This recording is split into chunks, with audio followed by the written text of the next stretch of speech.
Hey guys, so I've had a request for this one, which is how can you tell the difference between a sort of, or what's a breakup with a narcissist sort of compared to a breakup, a normal breakup.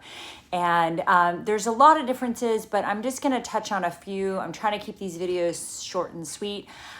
So when you're breaking up, or when there's a breakup with a narcissist, or a sociopath, like you will not, usually you won't know what hit you. It could be just like this sort of sudden, they can love bomb you up until like the day of the discard. So like you think everything's fine, everything's cool, and then all of a sudden you're like, what the heck just happened, right? And it's almost like a light switch went off, right? So that drastic suddenness, that is one indicator. Now they're not always totally like that, but it's pretty common. Another thing that happens is they'll immediately be in another relationship, or they'll break up, they'll do the discard, or you'll do the discard, and like a week later they're in another relationship, and like 3 months later they're getting married. That is an indicator that you are with a narcissist, and you're like, wait, how can they just be moving on to somebody else? How can they have just slipped into this new family, and we've been together for 10 or 20 years, and all of a sudden they're like in a new family, and like they're that is not normal. That is so not normal. So if you experience that, this sort of light switch going off, and you're like, wait, I thought that we were in love. I thought that we had a family, we had these kids together, we bought a house together, whatever. And then all of a sudden they've just like segued into this other relationship. That's a pretty strong indicator. And when you're like, wait, don't you love me? Is there any feelings there? And you realize that there weren't any feelings there, and it has nothing to do with you. That's what's going to happen to the next victim. If you talk to their ex-girlfriends or ex-boyfriends, they'll say exactly the same thing, that like a light switch went off and they don't even know what happened. You're left feeling very confused, very baffled, very frustrated. There's no proper, sincere, normal communication like to end the relationship, right? So those are all, those are some signs that something, that you were dealing with somebody that was pathological and toxic and disordered. In a normal breakup, it may be really bad. There may be a lot of pain, and there may be a lot of frustration, and there could even be cheating, and there could even be all sorts of bad things in that relationship. But typically there's some sort of communication, there is some sort of closure, there's some sort of understanding what happened, you'll also feel empathy from them. Even if things went really bad, you'll feel that they have empathy, and they feel bad and remorseful and sad that things didn't work out. They feel bad, but they, maybe it still isn't going to work out, but there's some sort of closure, there's some sort of understanding, there's some sort of communication, right? Typically, but not with a narcissist. They do not provide closure. They do not provide explanation. They do not provide honest, authentic, open communication. You are left baffled. And a lot of times people in these relationships, they're afterwards, the grief process. Dr. Ramani talks about the grief process can be really quite long and much more intense than a normal breakup, because there is no closure, there is no proper communication, there is no empathy, there is no understanding. So, usually the victims in these relationships are sort of left reeling.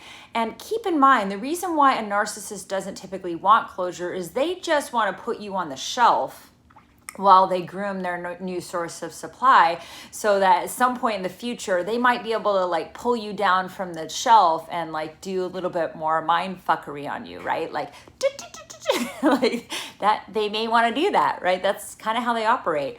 In a normal breakup, again, there can be a lot of confusion and pain and frustration and even anger and yelling, and all of that can happen. Infidelity, all of that. But you're not left baffled. You're not left confused. You're not left with like this feeling of like a light switch turned off, and somebody who you thought cared about you realize that there's like a blankness, like an emptiness, like there was no love there ever. And I hate to tell you this, but that's actually the truth. They did not love you. They do not love the new source of supply. They did not love their exes. They're not capable. These people do not bond. They do not do emotional reciprocity or emotional intimacy. So the only reason they were with you is for what you could supply to them. Like if you made them look good, like if you're a do-gooder and they gotta like stand by your side and do nothing, but you made them look good, you made them look like a kind person, or if you had them on a pedestal, or if you weren't onto their bullshit, if you weren't onto their cheating, their lying, their manipulation, like if you were like in the spell and you weren't onto it, they were with you for what you could provide to them. Narcissistic supply, a mask of normalcy. If you made them look like a normal, like married person who was monogamous when they have this double sex life, because most of them are sex addicts, not all of them, but a lot of them are sex or porn addicts. They have a secret sex life. They could be hooking up, if it's a guy, they could be, or whatever, they could be hooking up with same-sex partners. You had no idea. You thought you were in a heterosexual monogamous relationship, and they have a double lives. They all have secret lives. They're all very, they're all sneaky, secretive, duplicitous. They lie, they cheat. I mean, that's just what they do, and they think that that's fine because they're special and they're entitled to do this. So, normal relationships don't end this way. They just don't. You may have had multiple breakups in the past and been like, yeah, it was really bad. It was toxic. It was angry. Things went bad, but it wasn't this way where the person that you thought you knew for a decade or 15 years literally turned into another person. Like that would be with the coverts, or like there's no closure. There's no honest, authentic communication. You may be left reeling because you don't even know what happened, what went wrong in the relationship. You may have no idea, especially if you were with more like a sociopath. They really, their whole thing is about power, and they keep their power by withholding information. They think anytime they're withholding information from you, that's power to them. So they may even withhold information, weird stuff. Like, I'll give you an example. I have a personal example of somebody who went to the dentist and hid the fact that this person went to the dentist and had cavities. Like, that's just weird. Like, who would hide that? But a narc will, or a sociopath. They're very secretive and sneaky and cunning and manipulative. Like, that's how they operate. They get off on it. You're probably not going to have that in a normal breakup. You might go through a hellacious breakup, but you know exactly why things didn't work out. And the person that you were with knew exactly why things didn't work out. I mean, that's just because, whatever, you could have had, all sorts of things, like I talked about, but it could be just a personality difference or dynamic that didn't work or whatever.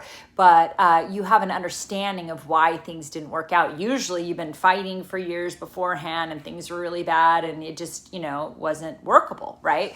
But not with a narcissist. They can go on to be the perfect love bombing, gentleman or lady up until the day before the discard. And you're like, what the heck just happened? So, I'm going to do a few more videos on this, like what are the differences between a normal relationship and a relationship with a narcissist, because there are some very serious differences.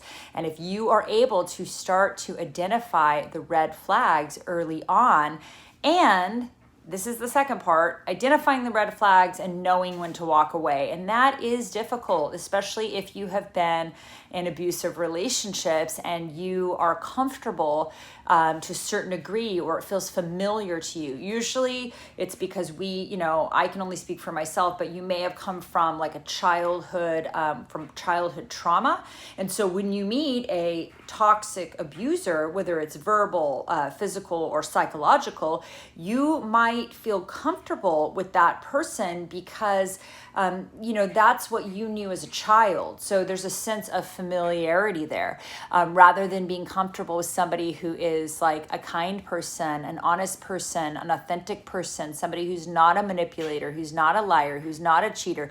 Like, you've got to do a lot of work on yourself and reparent that inner child, that wounded child, so that you attract and are attracted to somebody who's healthy and kind and decent.